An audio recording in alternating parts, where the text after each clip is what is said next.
इस वीडियो को 5 लाख लोग देख चुके हैं और आप अब आए हो।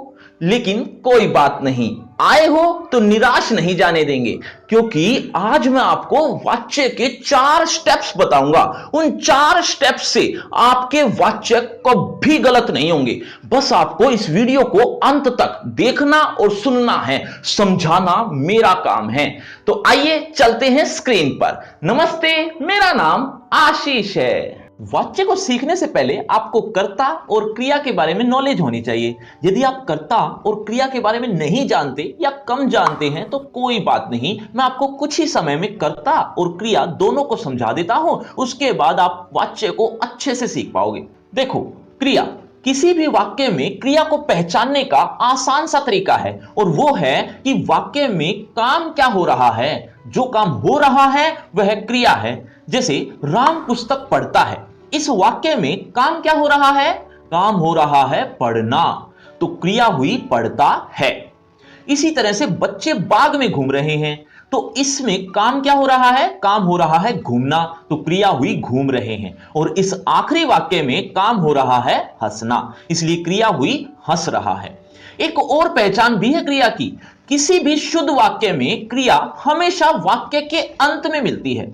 जैसे पढ़ता है, घूम रहे हैं, हंस रहा है, ये सभी क्रियाएं हैं और वाक्य के अंत में हैं। तो इस तरह से क्रिया को पहचानने के 2 आसान से तरीके हैं। पहला, वाक्य में काम क्या हो रहा है, और दूसरा, क्रिया वाक्य के अंत में ही मिलेगी।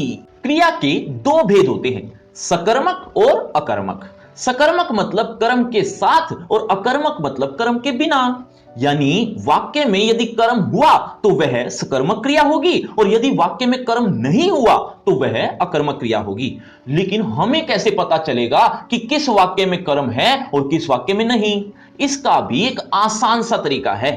आइए एक उदाहरण से समझते हैं। सोहन पत्र लिखता है, तो सबसे पहले हमें क्रिया छांटनी है, जो आप पहले से ही सीख चुके हैं। क्रिया है लिखता है। अब आपको क्रिया से पहले किसको या क्या शब्द लगाना है, लेकिन एक एक करके। पहले किसको लगाते हैं, बाकी बचा हुआ वाक्य थोड़ी देर के लिए भूल जाना है। अब यह एक प्रश्न बन गया, किसको लिखता है? इसका जवाब इस वाक्य में नहीं मिला। अब हम क्या शब्द लगाकर देखते हैं। क्या लिखता है? उत्तर मिला पत्र। जो उत्तर मिलेगा वह कर्म होगा। यानी क्या और किसको में से एक का भी उत्तर मिल गया तो समझ लेना वह उत्तर कर्म है। और जिस वाक्य में कर्म हो तो वह क्रिया सकर्मक क्रिया होती है। जैसे इस वाक्य में पत्र कर्म है और लिखता है सकर्मक क्रिया है। एक और उदाहरण से और अच्छे से समझने की कोशिश करते हैं। जैसे रोहित जोर से हंस रहा है, इसमें क्रिया से पहले किसको शब्द लगाओ। किसको हंस रहा है? जवाब नहीं मिला। क्या हंस रहा है? इसका भी जवाब नहीं मिला। जब दोनों में से किसी का भी जवाब ना मिले तो समझ जाना इस वाक्य में कर्म है ही नहीं, यानी इस वाक्य में क्रिया अकर्मक है। आप में से कुछ बच्चों को क्या हंस रहा है का जवाब रोहित लगा होगा, जबकि ऐसा नहीं है। अगर आप ध्यान से देखोगे तो क्या हंस रहा है का जवाब रोहित नहीं है, कौन हंस रहा है का जवाब रोहित है। क्या का जवाब आपको कभी भी सजीव प्राणी नहीं मिलेगा, बल्कि निर्जीव मिलेगा। और क्या का जवाब अगर आपको सजीव मिले तो समझ जाना कि आप गलत हो। वाच्य के लिए क्रिया के बारे में इतना सीखना बहुत है, लेकिन क्रिया को आप और अच्छे से समझना चाहते हो तो इसका लिंक आपको डिस्क्रिप्शन बॉक्स में मिल जाएगा। अब कर्ता। कर्ता पहचानने के लिए आपको क्रिया छांटनी है। दरअसल क्रिया को करने वाला ही कर्ता होता है। जैसे अक्षय क्रिकेट खेल रहा है, इस वाक्य में खेल रहा है क्रिया है और क्रिया को करने वाला यानी खेलने वाला कर्ता होगा। यहां अक्षय कर्ता है। रोहन धीरे धीरे चलता है क्रिया है और क्रिया को करने वाला रोहन करता है। इसी तरह आप किसी भी वाक्य में कर्ता कारक पहचान सकते हैं। कारक को और अच्छे से समझना चाहते हैं तो उसका लिंक भी मैं डिस्क्रिप्शन बॉक्स में दे दूंगा। अच्छा, इस वाक्य में क्रिया का कौन सा भेद हो रहा है? अगर आता है तो कमेंट करना। देखना चाहता हूं कितने बच्चे मेरी बातें ध्यान से सुन रहे थे। क्रिया और कर्ता समझने के बाद अब आपको वाच्य समझने में मजा आएगा। देखिए, आपको एग्जाम में वाच्य परिवर्तन और वाच्य भेद बताना होता है। इसका एक बिल्कुल आसान सा तरीका है जो आपको किसी भी व्याकरण की बुक में नहीं देखने को मिलेगा। ध्यान से सुनना। वाच्य के दो भेद होते हैं, कर्तृवाच्य और अकर्तृवाच्य। अकर्तृवाच्य के भी दो भेद होते हैं, कर्मवाच्य और भाववाच्य। जब भी आपको वाच्य के बारे में बताना हो या एग्जाम में लिखना हो तो ये तीन के बारे में ही लिखना होता है, कर्तृवाच्य, कर्मवाच्य और भाववाच्य। आप अकर्तृवाच्य के बारे में नहीं लिख सकते। क्यों? क्योंकि अकर्तृवाच्य के भी दो भेद होते हैं, तो ये पता नहीं चलता कि आप कर्मवाच्य लिख रहे हैं या भाववाच्य। इसीलिए आपको इन तीनों में से ही लिखना है कि कौन सा वाक्य कर्तृवाच्य है, कौन सा कर्मवाच्य है या कौन सा भाववाच्य है। इन 4 स्टेप से ये काम बहुत आसान तरीके से हो जाएगा। आइए एक उदाहरण से समझते हैं। जैसे हरीश अखबार पढ़ता है, वाक्य में सबसे पहले आपको कर्ता छांटना है। कर्ता है हरीश। अब हम दूसरे स्टेप की ओर चलते हैं। कर्ता के साथ से, द्वारा या के द्वारा यदि नहीं है तो वह वाक्य कर्तृवाच्य ही होगा। हरीश करता है, क्या इसके साथ से, द्वारा या के द्वारा है? नहीं है ना, इसीलिए यह वाक्य क्या हुआ? कर्तृवाच्य। बस अब हमें अगले 2 स्टेप्स में जाने की जरूरत ही नहीं है। यानी अगर उत्तर कर्तृवाच्य हुआ तो वह शुरू के 2 स्टेप्स में ही पता चल जाएगा, और यदि कर्ता के साथ से, द्वारा या के द्वारा है तो वह कर्मवाच्य या भाववाच्य में से ही होगा। और यही तीसरा स्टेप है। इसी उदाहरण को हम थोड़ा बदल लेते हैं। वाक्य है हरीश से अखबार पढ़ा जाता है।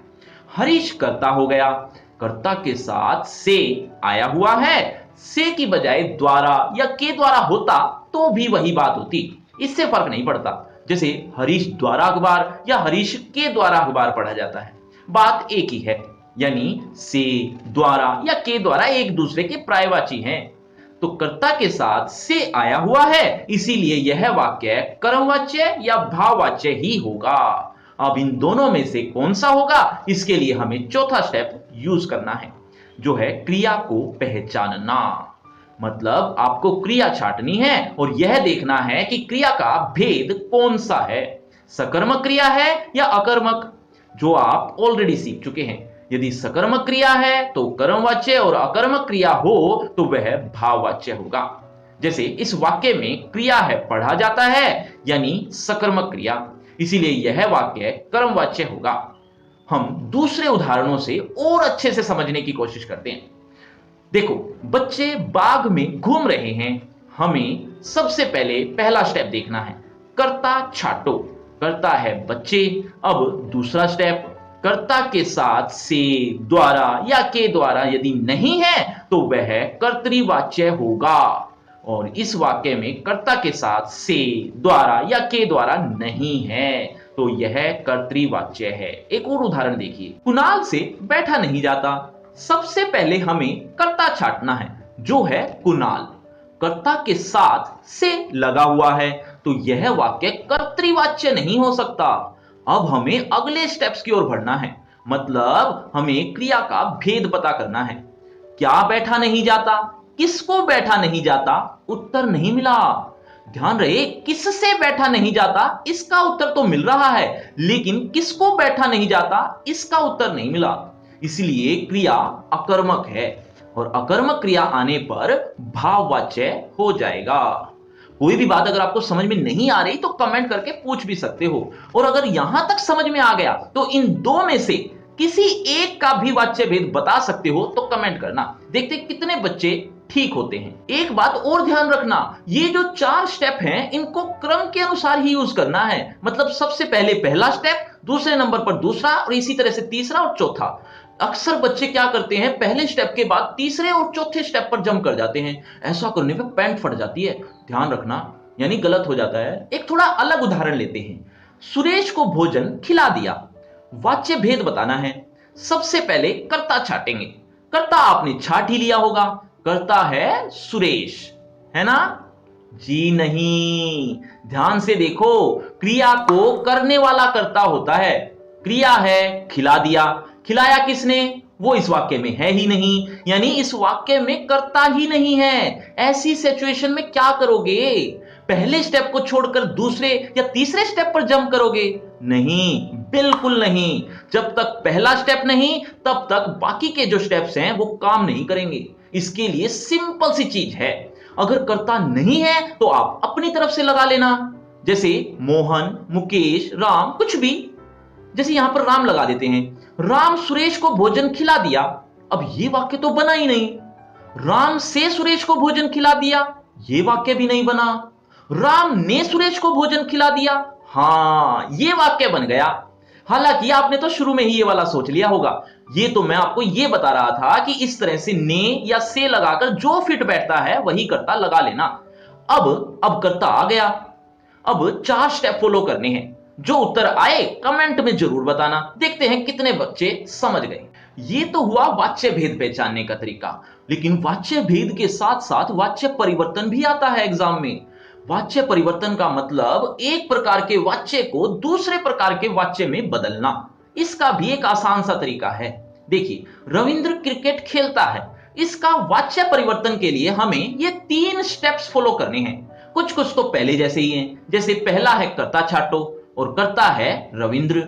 दूसरा स्टेप, कर्ता के साथ से, द्वारा या के द्वारा यदि नहीं है तो लगा दीजिए और यदि है तो हटा दीजिए। जैसे रविंद्र कर्ता के साथ से, द्वारा या के द्वारा नहीं है तो हमें लगाना है। क्या लगाना है? इन तीनों में से कोई भी। द्वारा लगाते हैं। वाक्य बना, रविंद्र द्वारा क्रिकेट खेला जाता है। हालांकि इसमें खेलता है था, लेकिन परिवर्तन करने के बाद खेला जाता है हो गया। और ये अपने आप ही होगा, आपको करने की जरूरत नहीं है, क्योंकि रविंद्र द्वारा क्रिकेट खेलता है ये वाक्य तो फिट ही नहीं बैठता। वाच्य परिवर्तन तो हो गया, लेकिन इस तीसरे स्टेप्स को मत भूलना। परिवर्तन करने के बाद क्रिया जिस काल में थी उसी काल में रहे। ऊपर वाले वाक्य में ता, ते, ती आया हुआ है, तो परिवर्तन करने के बाद भी ता, ते, ती आएगा। इसकी जगह आप ये कर दोगे कि रविंद्र द्वारा क्रिकेट खेला जाएगा या खेला जा चुका है या खेला जा रहा है, ये सब गलत हैं, सिर्फ यही ठीक है। एक उदाहरण और देखते हैं। रमेश टीवी देख रहा है। सबसे पहले कर्ता जो है रमेश, कर्ता के साथ से, द्वारा या के द्वारा नहीं है तो लगा दो। रमेश से टीवी देखा जा रहा है। इसमें रहा है, रहे हैं या रही है आया था, तो परिवर्तन में भी रहा है, रहे हैं, रही है आएगा। बात समझ में आई तो सब्सक्राइब करना और वीडियो को शेयर करना तो बनता है। एक आखिरी उदाहरण और देखिए। मां के द्वारा बच्चे को नहलाया जा चुका था। इस वाक्य में कर्ता के साथ के द्वारा लगा हुआ है, तो हमें इसे हटाकर वाक्य बनाना है। मां बच्चे को नहला चुकी थी। चुका था, चुके थे, चुकी थी, इन तीनों में से ही आना चाहिए था। एग्जाम में आपको परिवर्तन के इस तरह से प्रश्न देखने को मिलेंगे, जैसे कर्म वाच्य में बदलो या भाव वाच्य में बदलो या फिर वाच्य परिवर्तन करो। तो आप कंफ्यूज मत होना कि हमें तो वाच्य परिवर्तन सिखाया गया था, कर्म वाच्य में कैसे बदलना है या भाव वाच्य में कैसे बदलना है ये तो सिखाया ही नहीं। आपको तो बस ये 3 स्टेप्स फॉलो करने हैं, उसके बाद वो उसी में अपने आप ही बदल जाएगा जिसमें पूछा है। अब इसका परिवर्तन आप करके दिखाओ, देखते हैं कितने बच्चे ठीक होते हैं। अच्छा ये बताओ कि परिवर्तन करते हुए वाक्य में कर्ता ही ना हुआ तो क्या करोगे? कर्ता अपनी तरफ से लगाओगे? जी हां, बिल्कुल ठीक सोच रहे हो, ऐसा ही करना है। लेकिन आप एक छोटी सी गलती करोगे। आइए बताता हूं। गरीबों में दवाइयां बांट दी गई। इस वाक्य को कर्तृवाच्य में बदलना है। कर्ता इसमें नहीं है, हमने अपनी तरफ से लगाना है। मुकेश द्वारा गरीबों में दवाइयां बांट दी गई, यह हमने लगा लिया कर्ता। कर्ता के साथ द्वारा है तो हटा देते हैं, वाक्य परिवर्तन हो जाएगा। मुकेश ने गरीबों में दवाइयां बांट दी, ये आ गया उत्तर। यही उत्तर आप एग्जाम में भी लिख दोगे, लेकिन ध्यान रहे ये कर्ता हमने अपनी तरफ से लगाया था, प्रश्न में ये नहीं था, इसीलिए हमें इसे हटाना भी है। उत्तर बनेगा गरीबों में दवाइयां बांट दी। अब सच सच बताना, आप में से कौन कौन कर्ता को हटाता और कौन नहीं। अब सबसे इंपॉर्टेंट बात, आपको प्रैक्टिस के लिए ढेर सारे एग्जांपल्स चाहिए या एमसीक्यू चाहिए तो डिस्क्रिप्शन बॉक्स में ऊपर ही लिंक मिल जाएगा, आप देख सकते हैं। और इसी तरह के टॉपिक्स आप और भी ट्रिक्स के साथ समझना चाहते हैं व्याकरण के, तो उसके लिए फ्री क्रैश कोर्स है हिंदी व्याकरण का, बिल्कुल फ्री है, डिस्क्रिप्शन बॉक्स में लिंक ऊपर ही मिल जाएगा। और अगर आपको मुझसे बातचीत करनी है तो सभी सोशल मीडिया के लिंक डिस्क्रिप्शन बॉक्स में है, आ जाइए बातचीत करते हैं। शुक्रिया, धन्यवाद।